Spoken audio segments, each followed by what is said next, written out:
Selamat malam teman-teman, selamat datang di live kami. Saya ucap bersama rekan-rekan saya dan juga ada Efrat di sini sebagai tim Pak Fredrik Yunadi. Malam ini kita akan live seperti biasanya sampai 60 menit ke depan.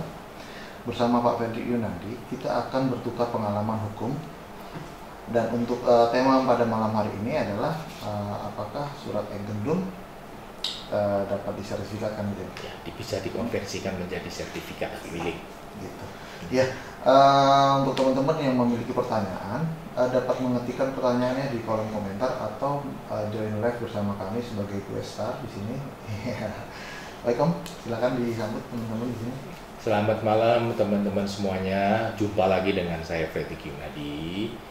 Malam ini saya akan coba membahas apakah Verponding Egendom dapat dikonversikan menjadi sertifikat atau sudah hilang haknya.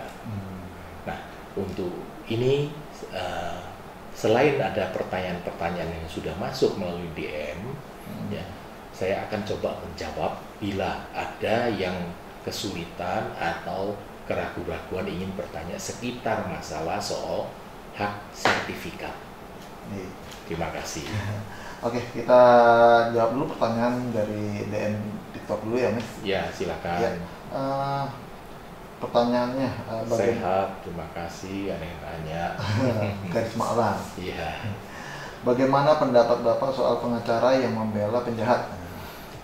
Begini, advokat itu tugasnya itu kan adalah membela.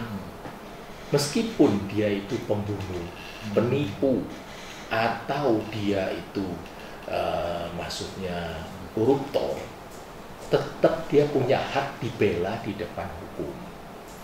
Dalam hal ini membela bukan berarti supaya dia itu lolos dari jeratan hukum, namun tujuannya itu membuka fakta di kejadian tersebut itu apa sebenarnya.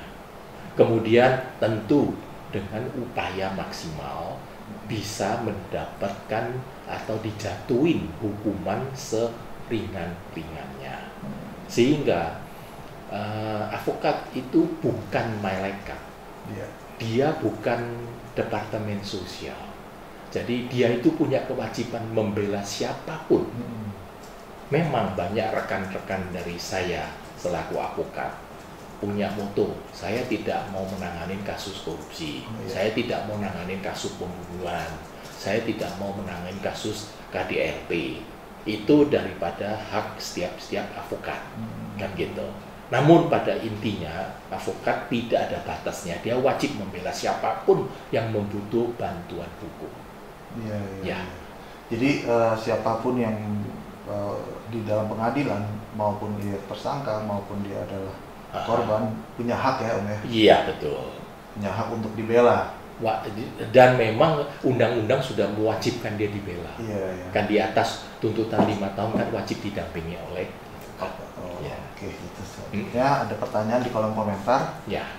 Pak, kalau pembeli gagal melunasi pembayaran pas jatuh tempo, apakah DP-nya hangus? Itu tergantung daripada isi perjanjian. Tergantung dari perjanjian ya? Iya, kalau perjanjian menyatakan bila tidak dilakukan pembayaran pada tanggal sekian, maka DP yang telah akan menjadi milik pemilik daripada hak daripada si yang memberikan janjian. Kalau misalkan perjanjian tidak dicantumkan demikian, maka tentu dalam hal ini yang memberikan DP itu masih mengharapkan bisa diminta kembali, meskipun dalam hal ini akan dikenakan biaya menjadi sengketa biasanya itu. Ya. Makanya kalau membuat perjanjian sebaiknya itu dicantumkan dengan jelas hak dan kewajiban. Keterlambatan didenda berapa kali keterlambatan otomatis akan dianggap batal demi hukum tanpa perlu digugat di pengadilan maupun dalam hal ini bikin perjanjian yang baru otomatis adalah batal demi hukum dan kemudian segala yang sudah dibayarkan termasuk DP dan cicilannya akan menjadi milik yang tidak bisa dituntut di kemudian hari. Itu yang harus dicantumkan. Ya. Tapi berarti artinya tidak ada hukum yang pasti untuk menetapkan bahwa DP itu akan hangus atau tidak ya. Itu tergantung perjanjian saja. Daripada isi perjanjian. Okay. Kalau tidak ada isi perjanjian, biasanya DP-nya itu bisa diminta kembali. Karena yang bersangkutan akan bilang mana ada tulisan yang tidak boleh dikembalikan. Kan gitu. Nah, kalau tidak mau ya sengketa biasanya gitu. Jadi lebih baik betul. Jelas lagi ya perjanjiannya. Oke, selanjutnya utang piutang ada hukumnya? Iya, utang piutang itu kan menjadi maksudnya kan sengketa perdata. Ya, itu menjadi pasti ada hukumnya. Jadi orang punya utang itu punya kewajiban harus dilunasin. Jangan lupa loh, utang itu akan menurun ke ahli waris. Jadi jangan pikir aku utang masa gue udah mati masa bodoh lah, nggak usah dibayar. Ahli waris bisa dituntut, pasti dituntut. Oke, pertanyaan selanjutnya, Pak, membuktikan pengancaman verbal tapi tidak ada bukti fisik, bagaimana Pak? Ya, kalau tidak ada bukti fisik kan harusnya ada rekaman atau setidaknya ada saksi kan.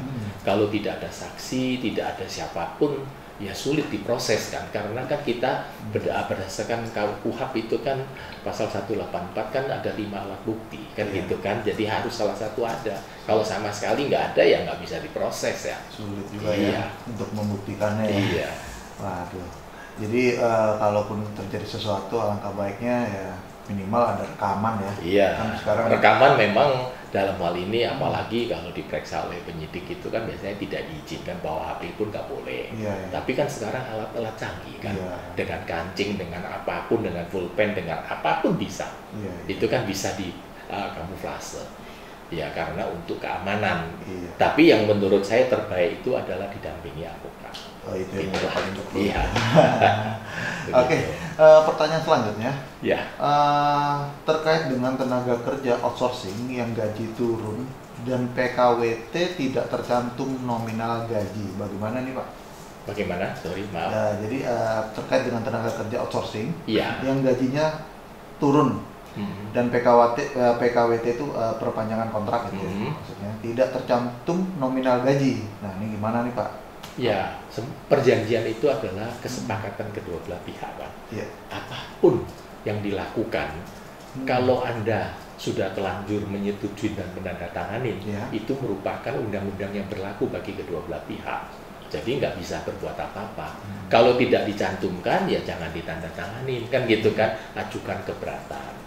Kalau Anda tidak keberatan dan menandatangani, berarti Anda mengakuin dan menyetujui apa yang ditandatangani atau disepakatin bersama. Berarti harus lebih harus hati-hati. Jangan gegabah menandatangani atau menyetujui. Kalau kurang takut ya protes. Kan hak kita atau mengajukan apa Pak ini perpanjangan disebutkan upahnya dan sebagainya atau hak-haknya itu harus disebutkan. Itu sebenarnya nggak jadi masalah ya antara HRD dengan pegawai juga harusnya bisa saling sinkron. Betul. Ya, pertanyaan selanjutnya, capek nggak Om duduk berjam-jam di persidangan? Pertanyaan dari Dennis Simorangkir. Sangat capek, ya kan, apalagi duduk membela orang kan. Saya pernah membela maraton dari jam 8 pagi sampai jam 12 malam. Hanya istirahat break untuk makan siang setengah jam, gitu kan. Terus kemudian karena ini pra-peradilan, itu kan maraton, setiap hari sidang. Bayangkan aja udah jam 12 malam pulang, makan dan sebagainya, kemudian harus siapkan materi untuk besok dan segalanya. Wah praktis itu, hampir seminggu itu bisa nggak tidur, itu tidur cuma 2 jam 3 jam. Itu sudah risiko lah. Iya. Jadi sidang jam 12 malam itu ada ya berarti? Banyak. Ada hakim itu sengaja maunya sidang sudah tengah malam karena sudah tidak ada monitor. Jadi sidang AIU-nya itu banyak sekali terjadi gitu. Lebih gawat lagi. Iya. Sering itu. Iya. Ya, selamat datang saya ucapkan yang baru datang. Untuk pertanyaan dari Martinez, Pak, live setiap hari apa aja? Jadi live-nya itu setiap hari Rabu dan Jumat jam 8 malam. Dan teman-teman, bagi teman-teman yang memiliki pertanyaan memang ingin ditanyakan waktu kita nggak live, bisa ngirim pertanyaan melalui DM TikTok atau DM Instagram kami. Jadi fleksibel, di minggu depannya kita bisa jawab langsung gitu. Nah, ada pertanyaan selanjutnya nih, Pak. Kalau Prodeo untuk masyarakat Intan Jaya, apakah bisa Pak Febri? Prodeo itu biasanya yang ngambil itu adalah rekan-rekan advokat sekitar daerah yang dibutuhkan bantuan hukum. Tidak mungkinlah dalam hal ini dari Jakarta misalkan contoh itu harus terbang ke Intan Jaya untuk membelakan sesuatu yang Prodeo ya. Kecuali dalam hal ini mempunyai suatu pertimbangan kemanusiaan dan sebagainya. Jadi tidak serta-merta. Biasanya Prodeo itu disiapkan untuk rekan-rekan advokat di sekitar lokasi yang dibutuhkan bantuan hukum. Oh, ya. Ini juga menjawab pertanyaan teman kita yang dari DM Instagram. Tapi coba saya tanyakan kembali ya. Iya. Mana tahu lagi aktif juga teman kita di sini. Dapatkah pengacara Jakarta ngurusin masalah atau sidang di luar Jakarta? Masih nyambung nggak sih sama yang? Bagaimana? Maaf saya ulangin. Dapatkah pengacara Jakarta? Oh bisa. Zaman dahulu kan ada dua. Advokat adalah diangkat oleh Menteri Kehakiman, terus pengacara diangkat oleh Ketua Pengadilan Negeri setempat. Dan pengacara itu yang diangkat oleh Ketua Pengadilan setempat hanya bisa beracara di jurisdiksi di mana pengadilan tinggi tersebut berada. Tapi setelah undang-undang advokat, maka semuanya menjadi setara. Jadi advokat bisa praktek dimanapun di seluruh NKRI. Oke, itu sudah menjawab banget, itu sudah selesai dulu. Oke, selanjutnya pertanyaannya, bagaimana bila angka nominal di kertas 10 juta tapi dalam tulisan dibuat 100 juta?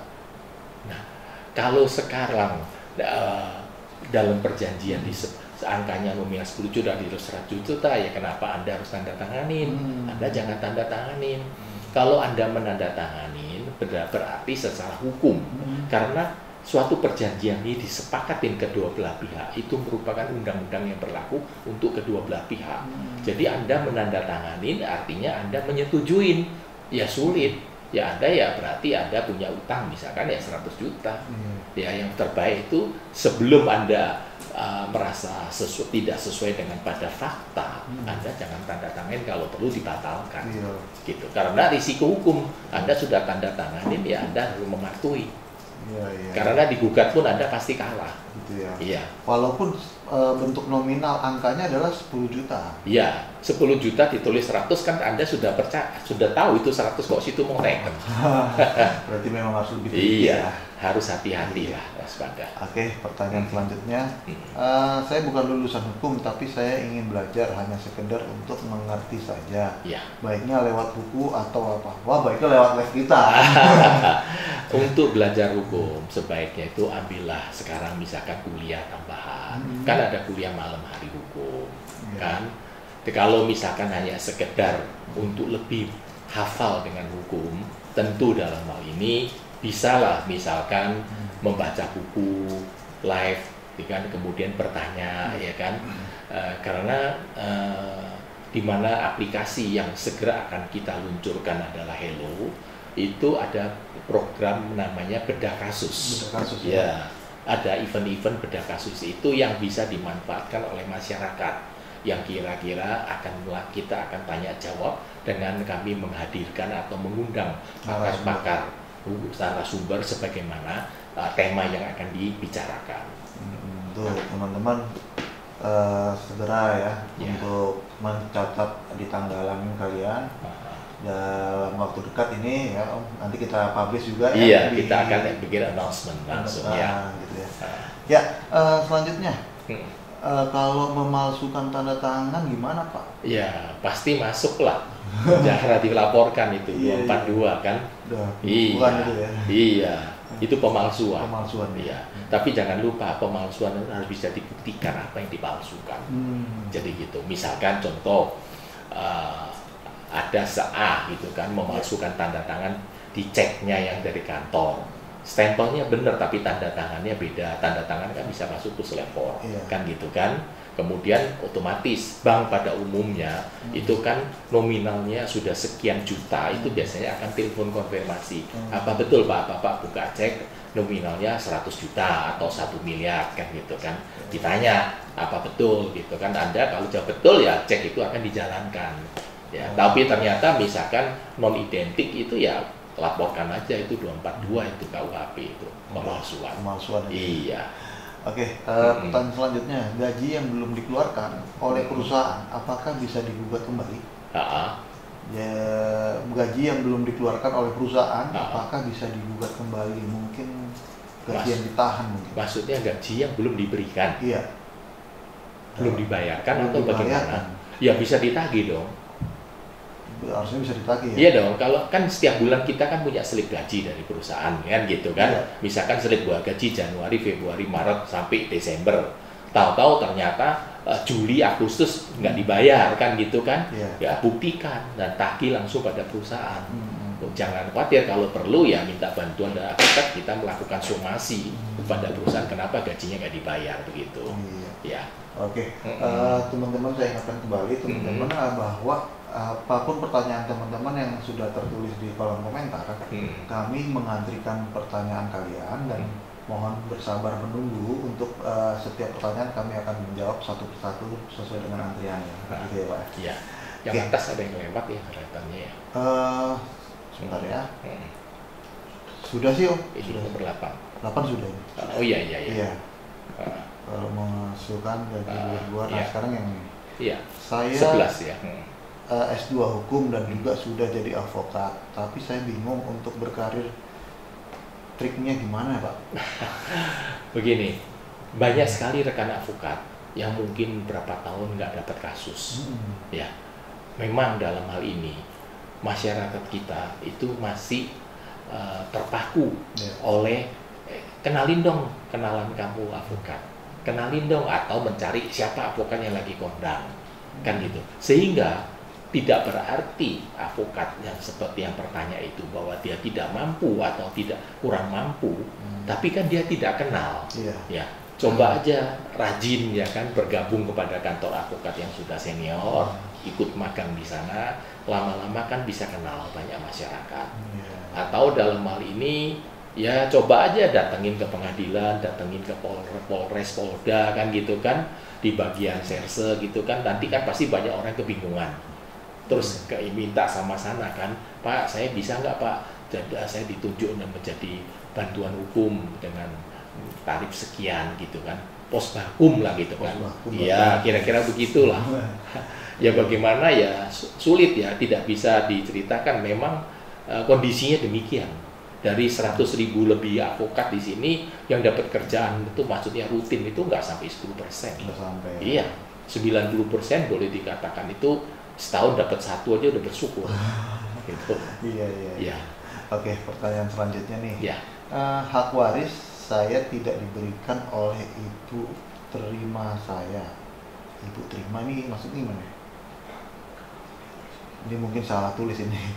Apakah saya bisa menuntut di pengadilan hak waris tidak diberikan? Tidak diberikan oleh ibu tiri kali ya? Mungkin ya. Saya juga nggak tahu. Gini, hak waris itu baru terjadi kalau nama Anda itu tertera dalam pada penetapan hak waris. Kalau bagi orang yang muslim, penetapan hak waris itu kan dari KUA, ditentukan siapa yang kira-kira pengadilan agama maksud saya yang Anda mendapat sekian persen kan gitu kan. Kalau di non muslim itu kan biasanya ada namanya surat wasiat. Kemudian surat wasiat itu akan dimohonkan namanya penetapan hak waris oleh notaris. Itu akan dibagi kan. Pada dasarnya bukan hanya anak kandung, anak angkat, anak di luar nikah pun punya hak yang sama daripada anak kandung. Jadi Anda misalkan dengan sengaja ada ahli waris lainnya merampas haknya atau dikesampingkan, Anda bisa mengajukan gugatan menuntut kembali hak Anda. Begitu. Jadi cara menggugatnya gimana tuh? Ya ajukan gugatan aja, Ke pengadilan ya ya? perbuatan melawan hukum kan. Hmm. Atau dalam hal ini ya jelas kan dalam penetapan hak waris harusnya anaknya 10, Ya. tapi ditulis kok cuma 3 kan gitu Ya. kan, yang 7 kemana kan gitu kan, gugat Lagi. aja. Nanti hubungin aja rekan advokat, Wah. pasti mereka ngerti bagaimana cara itu ngajukan gugatan. Iya sih. Iya. Itu teman-teman yang pertanyaannya tadi sudah terjawab mungkin Ya. dan belum menghubungi pengacara, segera menghubungi pengacara. Pertanyaan selanjutnya, Mhm. apakah Pancasila sumber hukum? Ya, Pancasila kan merupakan dasar negara, kan gitu kan. Iya. Dia bukan sumber hukum. Sumber hukum kita itu pertama adalah Undang-Undang 45, Undang-Undang. bukan Pancasila, Hmm. kan gitu. Tapi itu merupakan dasar negara, Dasar negara. Iya. Berarti bukan sumber hukum ya. bukan. Iya. Dan bisa jadi multitafsir juga nih yang Iya, Pancasila itu merupakan dasar daripada negara. Hmm. Kemudian dari Pancasila itu kemudian kan ada Undang-Undang Dasar 45. Iya. Itulah sumber hukum yang tertinggi di NKRI itu adalah Undang-Undang Dasar 45, termasuk amandemennya. Oke, Ya. sudah. Pak mau nanya, Hmm. orang yang tidak bisa mengembalikan uang kita, Hmm. apakah bisa dilaporkan ke polisi? Ya, dalam hal ini kalau hutang piutang secara tertulis dan kemudian dia sudah sudah dicoba ditagih dan dia tidak mau bayar, setidak-tidaknya sudah 2 kali ditagih, kan tentu bisa dilaporkan, itu menjadi penggelapan dan penipuan. Tapi kalau hanya utang piutang biasa, kemudian ada keterlambatan membayar, itu menjadi perdata. Jadi itu adalah ingkar janji kan gitu kan, Iya. atau prestasi kan gitu. Jadi langsung bisa Ajukan gugatan perdata kalau memang dia sengaja tidak mau bayar dan sudah ditagih minimum 2 kali tetap tidak mengindahkan, ya bisa dilaporkan pidana penggelapan dan penipuan. Ya teman-teman, selain kalian mengirimkan pertanyaan di kolom komentar, teman-teman juga bisa langsung join live dan kita bisa langsung diskusi tentang permasalahan teman-teman atau juga permasalahan apa yang sedang kalian tanya ini. Jadi jangan ragu, nanti saya akan bimbing teman-teman untuk bagaimana pertanyaan-pertanyaan ini bisa langsung diomongin ke Pak Pacipi. Iya. Oke, selanjutnya Ya, silakan. pertanyaannya adalah, saya berpisah 4 tahun Pak, mantan suami saya sama sekali tidak menafkahi anaknya. Gimana tuh Pak pasalnya? Ya, dalam hal pemisahan amar putusan pisahnya itu kan ada disebutkan apakah suaminya itu dibebanin atau diperintahkan oleh hakim untuk supaya bertanggung jawab. Kalau dalam amar putusannya tidak tertera, ya dia tidak punya kewajiban. Iya ya. Ya kan, kalau di putusan disebutkan dia wajib menafkahi anaknya dan istrinya sebelum dia menikah lagi, ya dia tetap wajib bisa ditagih. Atau dalam misalkan dia sudah sampai sekian lama tidak memenuhi amar putusan, ya minta pengadilan untuk melakukan amaning atau teguran. Ya, tapi ingat bahwa tidak bisa memenuhi amar putusan dalam putusan cerai itu bukan pidana. Gitu. Ya. Tapi dalam hukum undang-undang itu tidak mengatur bahwa dalam perceraian mantan suami itu harus menafkahi. Enggak ada. Ya? Itu kan tergantung daripada permohonan. Nah, kalau sekarang istrinya lebih kaya dari suaminya, masa dia mau minta suaminya untuk bisa? Nah, itu tergantung. Makanya hakim tidak bisa memutuskan lebih daripada apa yang dimohon.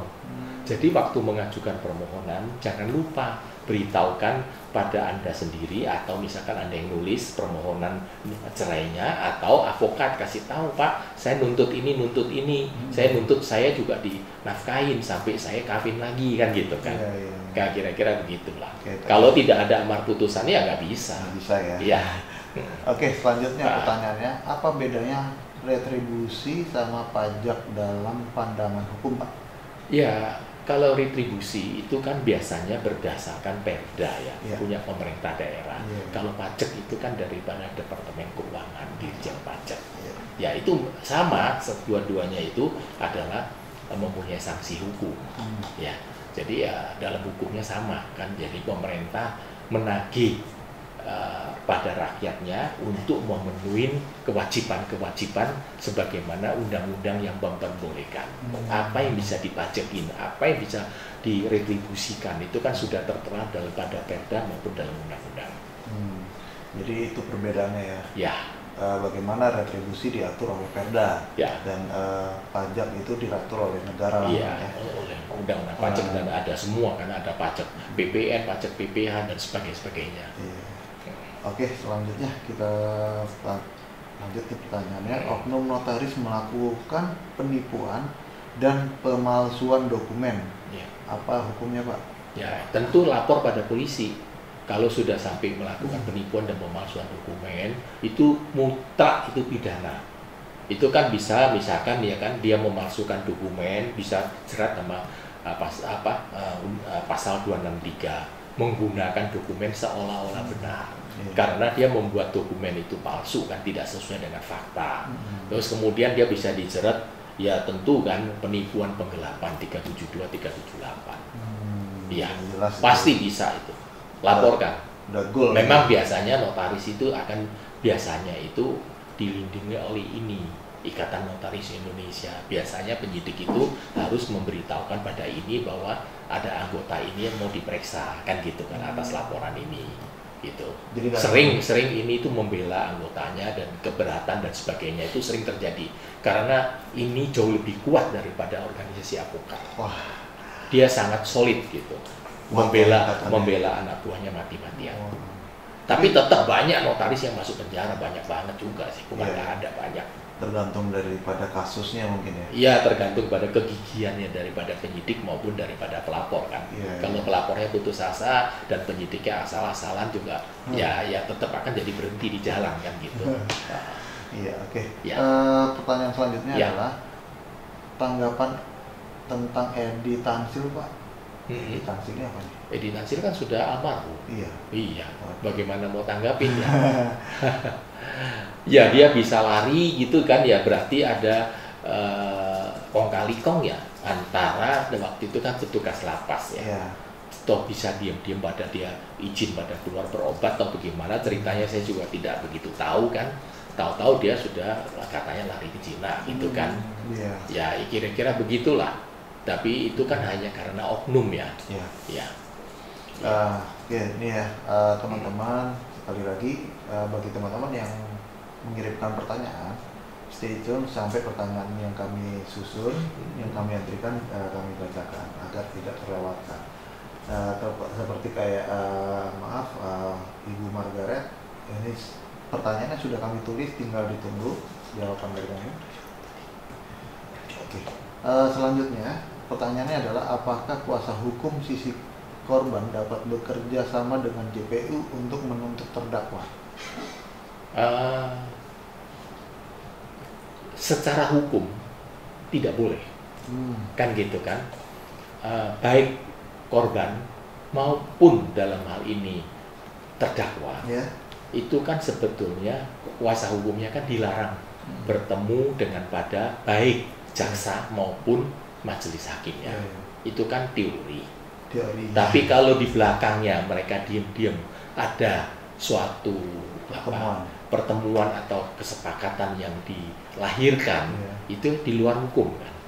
Kan karena personal approach memang sangat mempengaruhi daripada proses jalannya suatu pengadilan. Jadi semuanya bisa diatur juga dari belakangnya. Pertanyaan selanjutnya. Semisal punya permasalahan hukum, lebih baik diselesaikan secara perdata atau pidana?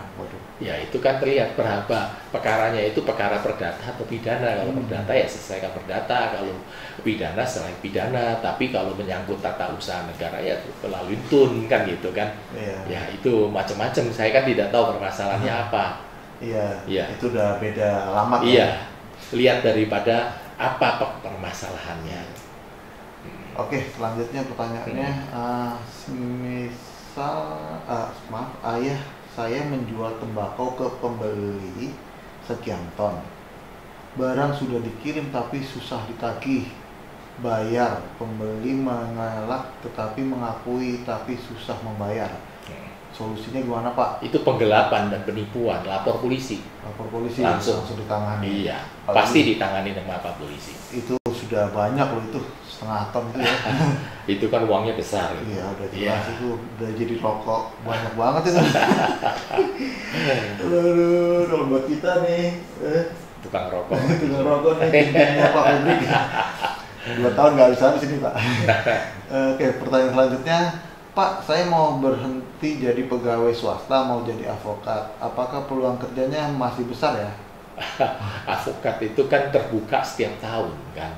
Ya silakan sekolah hukum nanti atau memang dari hukum silakan untuk PKPA kemudian kan gitu kan. Terus magang selama 2 tahun jadi avokat gitu. Welcome, setiap orang bisa welcome. Makin banyak avokat semakin akan membantu rakyat kita.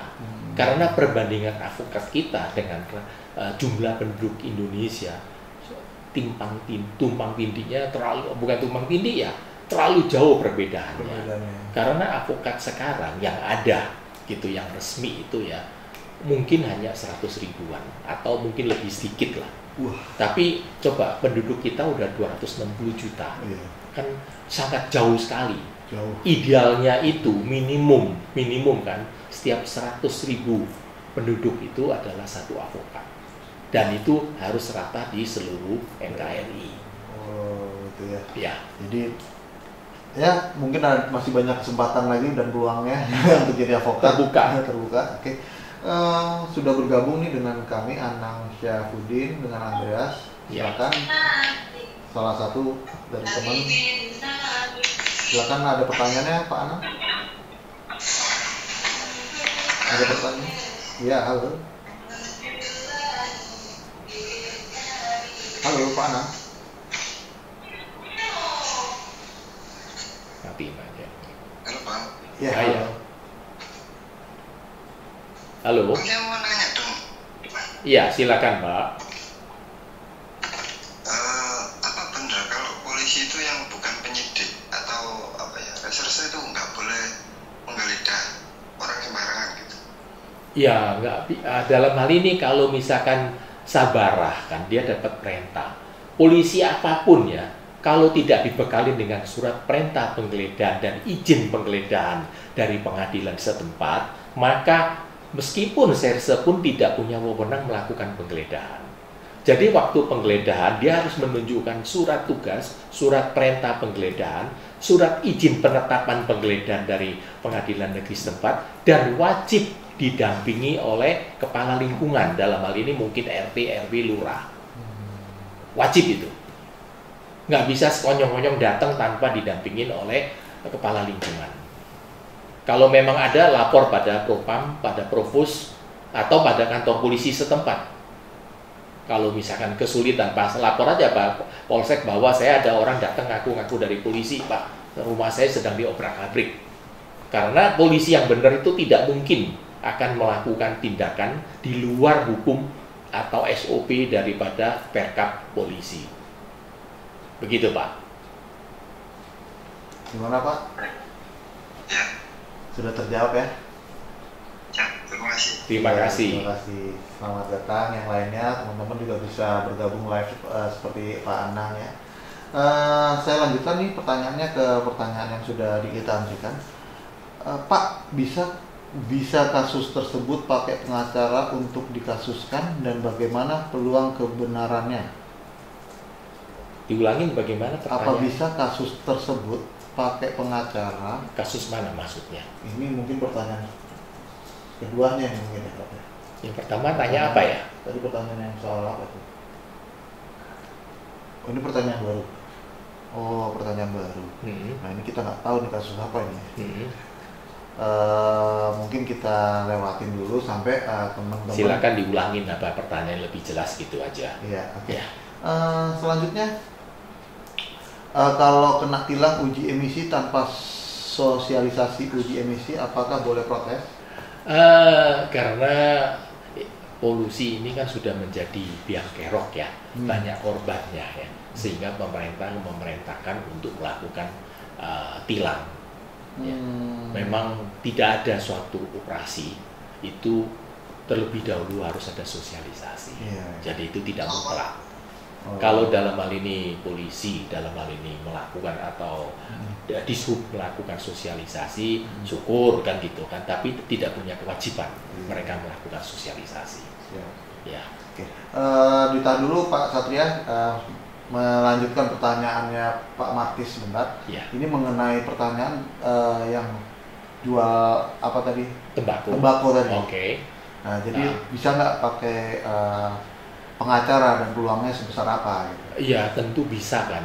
Dan saya yakin peluangnya sangat besar karena kan dia betul-betul menerima barang nggak mau bayar kan. Iya. Ya, itu sebenarnya hubungin minta bantuan advokat setempat atau langsung lapor aja sendiri ke kantor polisi kan dengan bukti-bukti, tunjukkan kan ada surat nota pengiriman, nilainya berapa, kemudian bukti-bukti dia tidak mau bayarnya itu bagaimana, sudah ditagih dia jual, dia nggak punya uang atau belum bisa bayar, kan belum bayar dan sebagainya itu kan harus punya bukti, ya kan, terutama itu tanda terima barangnya udah diterima, kan gitu. Ada bukti transfer atau tidak. Iya. Gitu.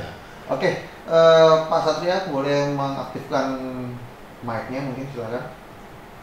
Ya, selamat malam Pak Freddy. Ya, selamat malam.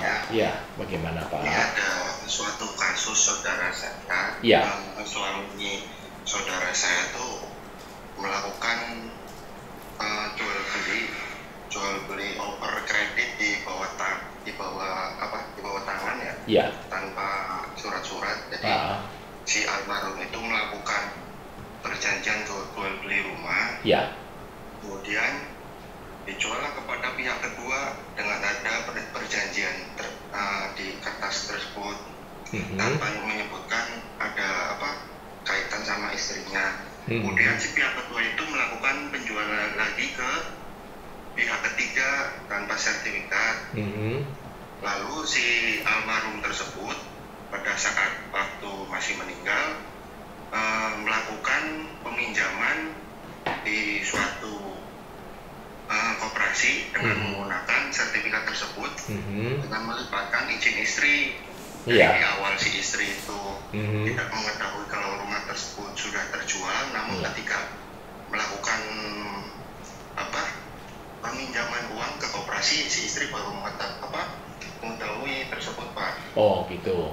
Iya. Dari sekarang tuh timbul suatu masalah ketika itu kan nggak bisa membayar bunga dan cicilan tersebut, Pak.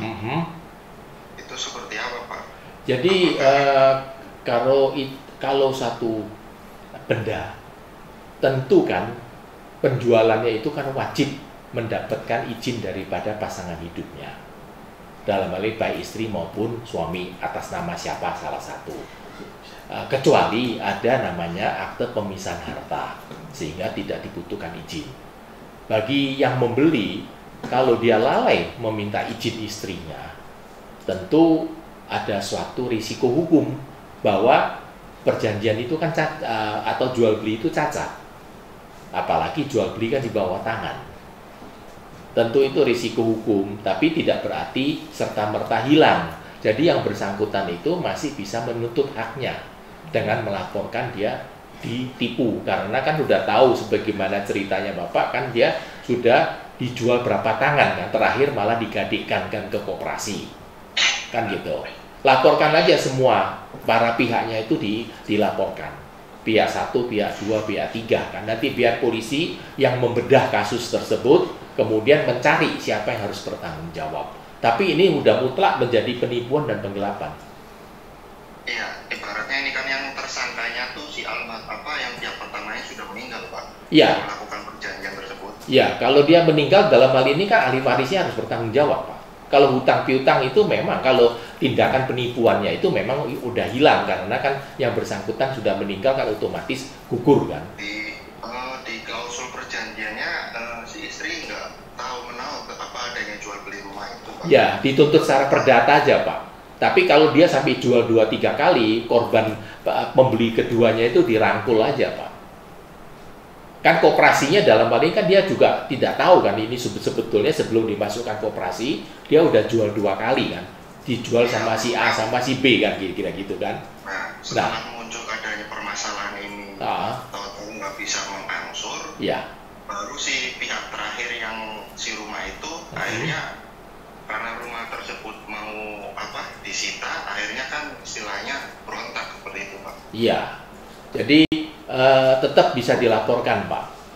Dilaporkan, tapi kalau yang untuk pertama pemiliknya itu sudah almarhum, ya tentu dalam hal ini gugat ahli warisnya, termasuk istri dan anak-anaknya. Karena kan hutang itu kan nggak bisa dihapus meskipun orang yang meninggal. Diwariskan ya?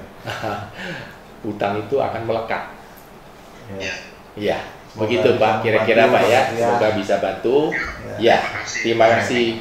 Terima kasih. Selamat malam yang sudah bergabung dengan kita live-nya. Ada Pak dengan Capung, Pak Basri Raja. Ada ini penonton setia kita, Pak Maksi Karepu. Apa kabar? Alhamdulillah baik, Mas. Selamat malam. Assalamualaikum Pak Fredrik. Selamat malam, waalaikumsalam. Terima kasih. Boleh bertanya Pak Fredrik? Ya monggo, silakan. Oke, Pak. Ada sebuah ruangan kantor. Iya. Dijual tapi itu lewat kredit. Jadi bekerja sama dengan bank. Iya. Jadi si A menjual ruangan kepada si B. Ya. Dengan dengan cara kredit. Ya. Oke. Kemudian bank dilibatkan. Ya. Berarti si C bank. Ya. Jadi A menjual ruangan kepada B. Ya. Kemudian ada bank di sana terlibat. Iya. Menggunakan fasilitas bank begitu kan? Iya. Jadi si B ini kan si A yang punya ruangan. Iya. Nah, si B membeli dengan cara kredit, melibatkan bank. Iya. Jadi si B kan otomatis ketika akan kredit dia dengan bank. Iya. Jadi segala urusan pembayaran kredit dia ke bank. Iya. Karena bank sudah bayar kepada si A. Iya. Oke. Nah, kan gitu kayak Betul. mobil gitu Pak ya. Iya, betul. Nah, kemudian kejadian gini, jadi si B kan berangsur nih kepada si bank. Iya. Namun si B ini pada berjalannya waktu si B tidak bisa mengangsur lagi ada tunggakan lah. Iya, iya, oke. Tidak bisa mengangsur lagi. Kemudian karena di perjanjian tersebut bahwa jika si B ini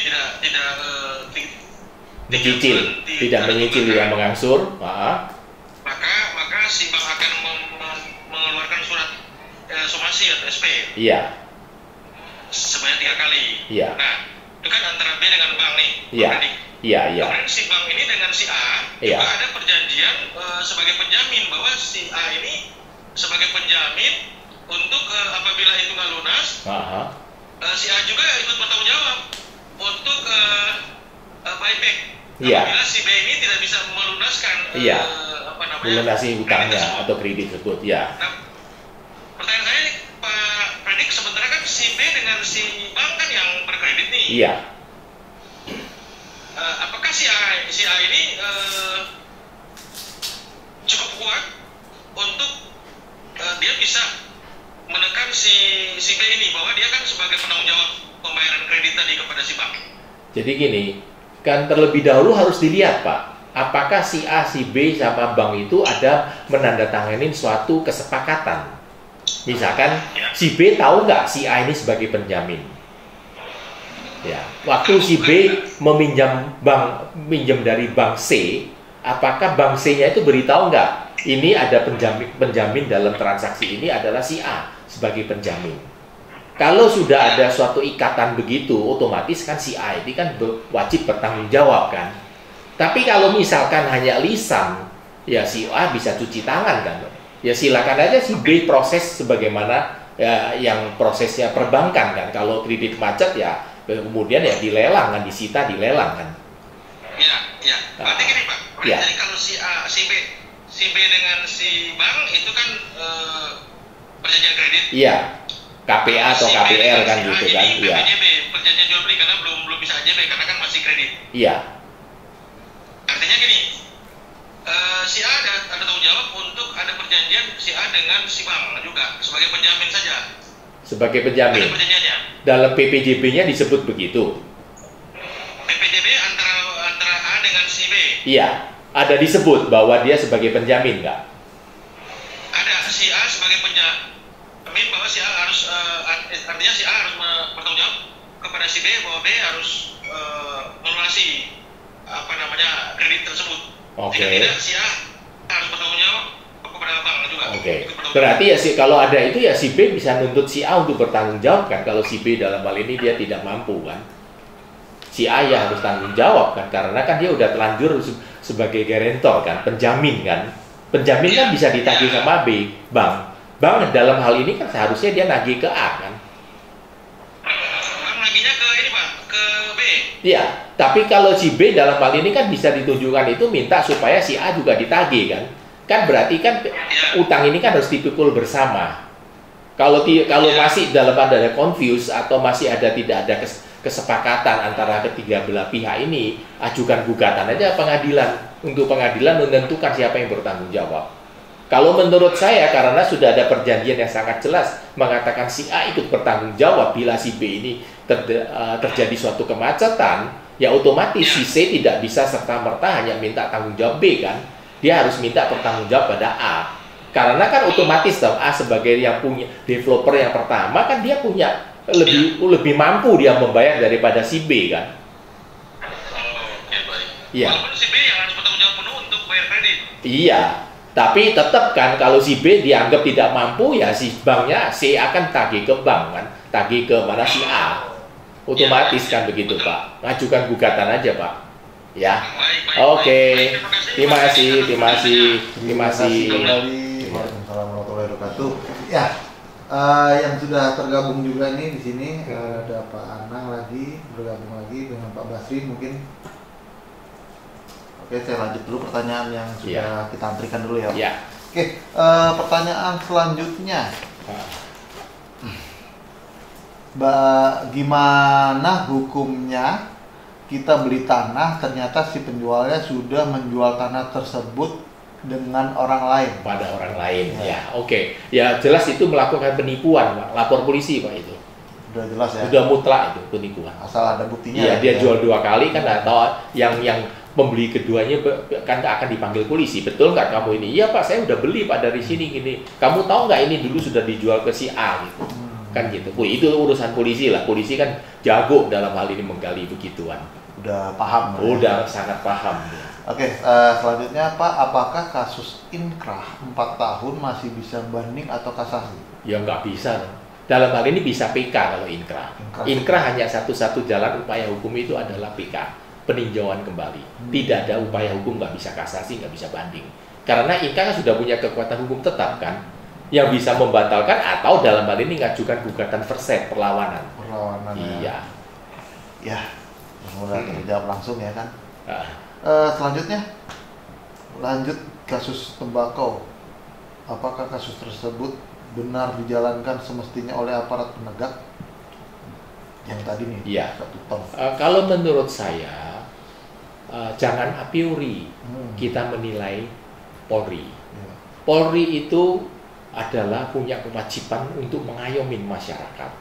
Dia akan dengan sangat teliti dan sangat serius dan sungguh-sungguh menyelesaikan segala pengaduan yang masuk kepada Polri. Bila ada yang mengecewakan, tentu itu kan hanya oknum. Jadi jangan hanya dengar oknum 1-2 kemudian lainnya dianggap nggak benar. Masih kita wajib percaya pada Polri. Percayakanlah, janganlah terlalu a priori terlebih dahulu. Udah pasti ada aja lah. Saya yakin pasti. Nggak mungkin lah. Ini ada lagi yang bergabung dengan kita, Carlos. Ya. Boleh Pak Carlos menyalakan speakernya untuk bertanya. Halo. Selamat malam teman semua. Selamat malam. Selamat malam. Kenalkan nama saya Pak Dokter. Pak Dokter, izin bertanya ini Pak Dokter. Iya. Bagaimana Pak? Saya mau bertanya mengenai hukum kepailitan. Iya. Bagaimana Pak kepailitan? Di dalam undang-undang pailit itu kan Pak, kalau nggak salah di pasal 2, di situ menjelaskan bahwa syaratnya Pak pilot itu minimum 2 kreditor. 2 kreditur ya Pak? Iya betul. Tidak mungkin single kreditor bisa ngajukan pilot, tidak mungkin gitu Pak. Benar Pak. Pertanyaan saya begini, bagaimana ini si debitur tahu bahwa kreditur apa namanya? Ada kreditor lainnya gitu Pak. Iya. Memiliki 2 kreditur gitu. Iya. Dalam hal ini ya tentu dalam hal ini melakukan pendekatan kan sama bagian keuangan yang bersangkutan yang mau dipilotkan atau dari karyawan-karyawannya menggali informasi. Jelas kan orang punya utang itu kan tidak serta-merta digembar-gemborkan. Bahkan itu kan ditutup-tutupin. Tapi kan tidak mungkin tertutup 100%. Kalau kreditor lainnya itu misalkan contoh kan, bisa aja tanya sama tukang jual rokok, tukang jual mie bakso yang di dekat-dekat depan tokonya atau di kantornya. Mungkin aja juga dia ada utang sama tukang rokok, tukang bakso, itu juga bisa kita ajukan sebagai para pihak kan, sebagai pihak kreditor yang dalam hal ini meskipun dia utangnya cuma Rp2.000 pun tetap itu sudah memenuhi syarat. Begitu Pak. Baik. Kalau misalnya proses kayak model sesi juga bisa ya Pak, maksudnya dibikin supaya ada 2 kreditor. 2 kreditur. Bisa Pak. Bisa. Gitu ya, Pak. Bisa juga. Bisa ya, Pak. Pak. Bisa. Bisa. Bisa. Jadi untuk mencari persyaratan bahwa iya, memenuhi persyaratan minimum 2 kreditor kan? Gitu. Iya, bisa Pak. Bisa. Oke, baik Pak. Ya, terima kasih Pak ya sudah atas waktunya tanya. Ya, Mas Anang bisa langsung aktifkan mic-nya. Mas Anang. Ya. Baik Pak, selamat malam. Selamat malam Pak. Bagaimana Pak? Terima kasih untuk kesempatan kedua kalinya. Terima kasih, silakan Pak. Baik Pak, saya ada 2 pertanyaan ini. Yang pertama tentang money politik Pak. Saya pernah dengar itu apa benar kalau tertangkap tangan sedang memainkan money politik atau ketahuan lah, katakanlah. Iya. Nyabul selama 3 hari dan tidak tertangkap, hal itu batal di mata hukum, nggak bisa ditangkap lagi gitu. Ya enggak dong. Yang kedua, ya, oke. Ya. Saya ada pertanyaan lagi boleh Pak? Ya, silakan. Mengenai yang tadi untuk penggeledahan polisi ya. Iya. Berdasarkan seumpama ada operasi gitu, operasi dari kepolisian itu bisa ya untuk menggeledah gitu ya. Ya. Dalam hal ini gini Pak, kalau polisi melakukan penggeledahan kan wajib ada namanya izin penggeledahan penetapan dari pengadilan setempat. Mutlak itu Pak. Dia harus punya surat perintah penggeledahan juga dari atasannya dia. Gini Pak, yang di jalanan gitu seperti cek bodi lah. Oh, cek bodi nggak bisa Pak, kecuali memang ada tindak tanduk yang mencurigakan, misalkan tampangnya kok seperti maling, tampangnya seperti teroris kan, dia bisa geledah Pak. Kalau orang diam-diam lagi setir mobil kemudian di stop dia mau geledah, itu namanya cari gara-gara Pak. Minta identitasnya Pak. Hati-hati Pak, kalau apalagi pakaian preman kan Pak. Bisa aja dia itu kan sebetulnya mau ngerampok kan gitu, pura-pura polisi mau geledah kan.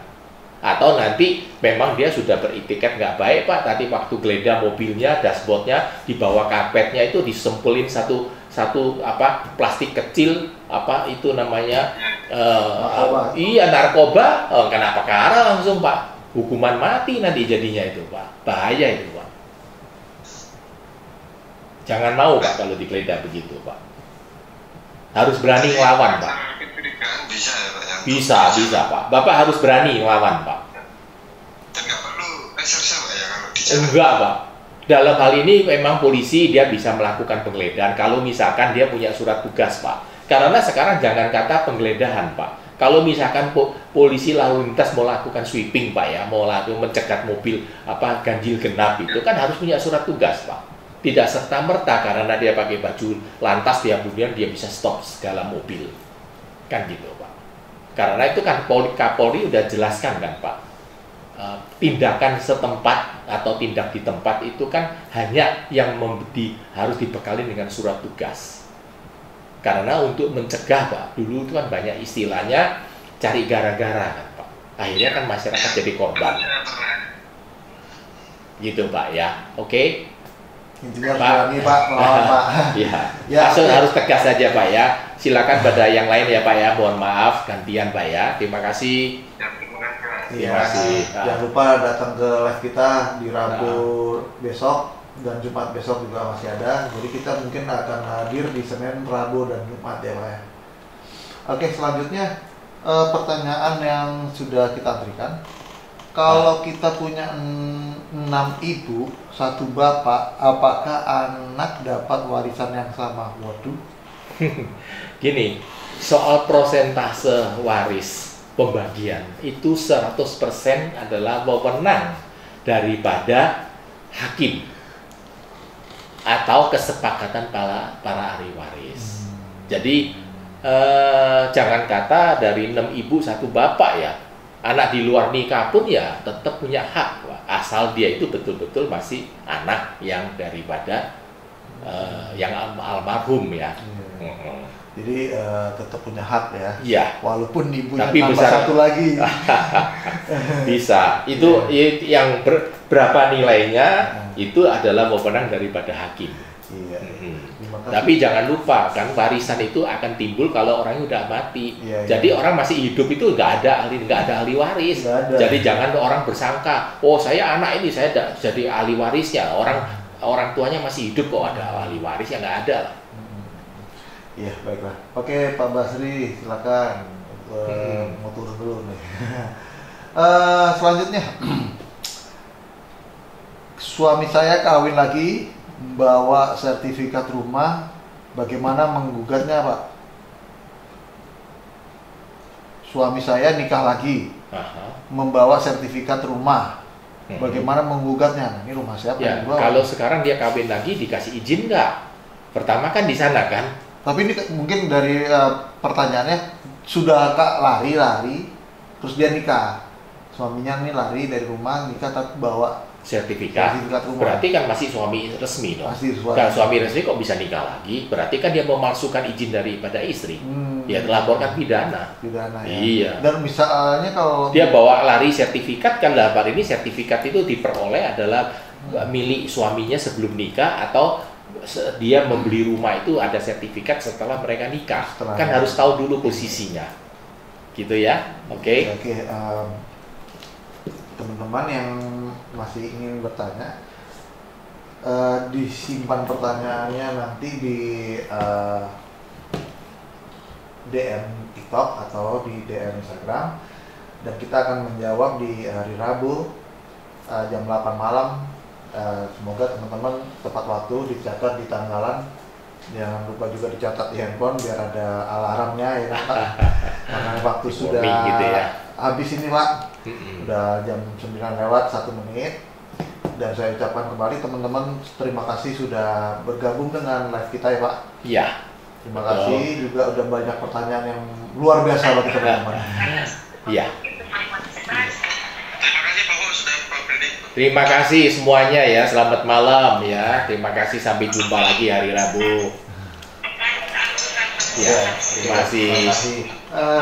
Saya ulangin ya, hari Senin, hari Rabu, hari Jumat, jam 8 malam.